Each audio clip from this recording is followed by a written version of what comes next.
Kalau saya bicara tentang ibu, sesungguhnya ayah sudah masuk. Karena tanpa ayah kita juga bukan apa-apa dan bukan siapa-siapa. Dosa yang paling mengerikan adalah kalau ada orang jual sabu-sabu, peminum khamar, di dunianya bahagia, happy, senang. Itu Ustaz, pengedar narkoba, hidupnya aman, adem, ayam, tenteram. Di akhirat azabnya baru diberikan Allah SWT. Tapi ada satu perbuatan dosa yang pasti di dunia dirasakan. Apa itu? Durhaka pada orang tua. Orang yang durhaka pada orang tua, di dunia dia tetap dapat, di akhirat dapat sekali lagi. Itu janji Rasulullah SAW. Hebat, rezeki banyak melimpah ruah, tapi jauh dari kebahagiaan. Apa sebab? Janji Rasulullah SAW. Orang yang durhaka pada orang tua, di dunia sudah dapat, di akhirat dapat lagi. Dapat. Di mana letak keadilan Allah? Kenapa di dunia sudah dapat, di akhirat dapat lagi? Yang di dunia itu baru DP-nya. Oleh sebab itu jangan pernah melawan pada orang tua. Jangan pernah melawan. Kalau belum bisa membahagiakan, jangan susahkan dia. Kalau belum bisa menunjukkan prestasi, jangan susahkan hatinya. Jangan sampai belum ketemu dengan wajah kita pun dia sudah susah hati. Baru nama kita muncul di HP-nya, kumat darah tinggi. Bunyi handphone dia lihat nama kita di situ, langsung berubah detak jantung. Oleh sebab itu jangan susahkan orang tua. Kalau mau merasakan bagaimana sayang mereka, coba hilangkan sayangnya itu agak 1 bulan, 2 bulan, 3 bulan, itu baru terasa. Karena sifat manusia ini kalau sudah tidak ada baru terasa. Kalau dia masih ada di depan mata kita, masih dekat dengan kita, kita merasa dia biasa-biasa saja. Tapi kalau dia sudah tidak lagi ada, itu barulah. Oleh sebab itu coba kalau mau merasakan, kasih tahu dia, Papa, Mama, untuk biaya kuliah saya 1 semester ini tolong jangan kasih dulu.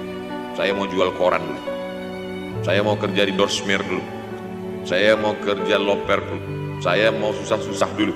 Nah, ketika saat kita tahu susahnya itu, tetes 10 keringat air mata, nah, disitulah baru kita tahu, oh ternyata perjuangan mereka ini luar biasa. Kalau masih bisa membahagiakan dia apa makanan kesukaannya, belikan.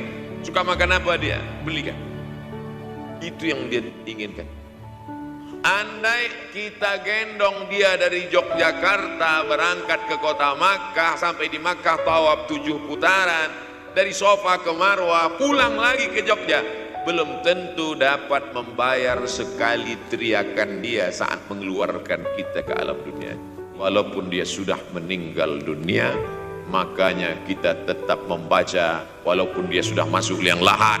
Jam 2 malam bangun, Rabbighfirli wali walidayya warhamhuma kama rabbayani shaghira. Tapi kalau dia masih hidup, masih ada, senangkan hatinya. Ketika hati dia terbuka, bahagia, disitulah pintu-pintu rezeki itu terbuka. Turun barokah-barokah itu. Buah kalau matang itu dijolok, jatuh. Dan menjatuhkan rahmat Allah itu, membuka pintu-pintu langit, mengetuk pintu-pintu rahmat dan ridha Allah dengan ridha orang tua. Makanya kata Nabi, ridha Allah fi ridhal walidain. Kalau Allah ridha, maka semua yang kau mau dia berikan. Orang kalau sudah ridha itu artinya senang. Orang kalau sudah senang, semua dia kasih. Apa yang ada di tangannya, itu dia berikan. Dari malam sampai di hotel, datang seorang jamaah, buka cincinnya, cincin paling dia sayang, dia kasih ke saya. Orang kalau sudah senang hatinya, semua dia kasih. Begitulah orang kalau sudah dapat ridha Allah Subhanahu wa ta'ala. Apakah Allah ridha terhadap kita? STJ, status tak jelas.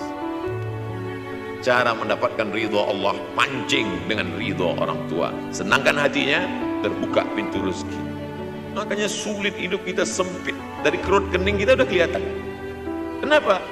Karena tidak ada ridha Allah, akibat tidak pernah menyenangkan hati orang tua. Senangkan orang tuamu, jadikan dia seperti raja, maka rezekimu akan melimpah seperti rezeki raja-raja. Kiamat terjadi tapi belum sempat berbakti kepada orang tua. Dosa belum sempat meminta maaf. Silap dan salah berapa kali kita kencing di kainnya yang bersih. Berapa kali dia tidak jadi tahajud gara-gara kita menangis dari Isya sampai subuh. Tapi kita tak pernah sadar itu. Berapa kali dia tidak jadi sholat duha gara-gara kita kencing. Berapa kali nasi yang sudah mau disuap masuk ke mulutnya tak jadi, bahkan dia tidak makan sama sekali. Dan berapa kali makanan dia belikan hanya untuk susu, hanya untuk menyenangkan kita. Pernah kita balas, dan dia tidak pernah minta balas itu. Senangkan hatinya. Apa pakaian yang dia suka, orang tua itu tidak minta yang besar, asal ada sih. Ketika dia senang melihat itu, bahagia hatinya, nampak senyum di tepi bibirnya, pada saat itulah rahmat Allah terbuka. Pada saat itulah ridha Allah datang. Mengapa sulit mencari pekerjaan?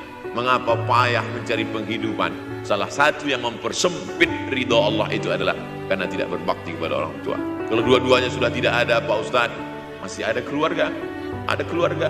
Al-khalah bimasabatil saudara ibu, kakak ibu, adik ibu, sama seperti ibu. Sambung lagi silaturahim, buat dia senang, buat dia bahagia. Yang sudah sempat durhaka, tidak sempat minta maaf, meninggal dunia gara-gara dia pecandu narkoba, pemabuk, pezina, mati. Orang tua dalam keadaan susah, na'udzubillah. Sudahlah tidak membahagiakan, malah menyusahkan. Orang yang durhaka pada orang tuanya, insya Allah anaknya juga akan durhaka kepada dia. Oleh sebab itu maka jangan pernah durhaka. Kalau sempat durhaka lalu kemudian meninggal dunia dia, Pak Ustadz, sudah meninggal pun tetap masih bisa berbakti. Pertama dengan doa, kedua dengan sodakoh. Kalau kebetulan rezeki banyak sodakoh. Kalau tidak ada rezeki melimpah, doa. Bangun malam, Rabbi firli, ya Tuhanku ampunkan aku, wali walidayya, ibu dan ayahku, warhamhuma, sayangi mereka berdua, kama, sebagaimana rabbayani shaghira, sebagaimana mereka mendidik aku.